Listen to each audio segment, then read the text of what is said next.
Hey guys, this can be a pretty short video. It's only 5 minutes on my hard drive. I've only deleted some of them. On Icwa, where does it come from? Listen up.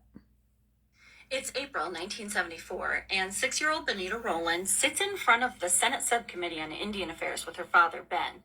They're there to testify that the removal of Native children from their families without their consent is fed by federal policies and institutional racism from the private adoption industry and state social service workers.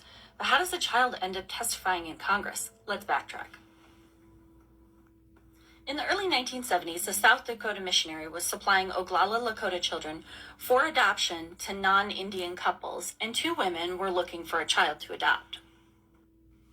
On New Year's Day, 1972, the women visited Benita's family and asked Benita's mother if they could take the little girl on a trip for a few days. And they asked her to sign out what her mother thought was a permission slip. But that day, 3-year-old Benita Rowland was abducted from her mother's home in South Dakota's Pine Ridge Reservation and taken to Wisconsin by these two women. The women then refused to return her to her family. The paper that her mother had signed was an agreement to relinquish parental rights and to consent to Benita's adoption. Her father, Ben, was not there at that time and did not sign the papers. Benita's parents were desperate to get their daughter back and fought for months, but were unsuccessful at regaining custody of Benita.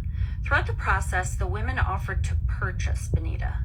They also tried to justify their actions in letters to Benita's family, suggesting that they could provide Benita things that her biological family could not.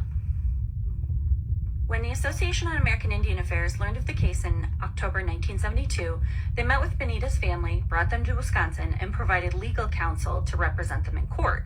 Upon learning the facts, the Rock County Circuit Court in Wisconsin quickly ordered Benita's return home. Benita had been away from home for nearly a year before she was returned.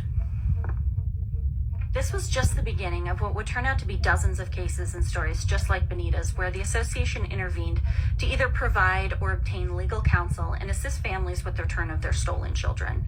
Around this time, the association completed studies exposing that 25 to 35% of all Indian children had been removed from their families and placed in foster homes, adoptive homes, or institutions. 90% of those children were placed in non-native homes. The passage of the Indian Child Welfare Act in 1978 arose directly out of the association's evidence-based strategy and public education campaign, as well as Benita and her father Ben's testimony before Congress. Icwa was developed to keep Native children connected to their extended families and cultures and requires state court custody proceedings to involve the child's Native nation. Benita's story is the heart of the Indian Child Welfare Act. Just in case you were wondering, love you. Remember, let your sparkle shine.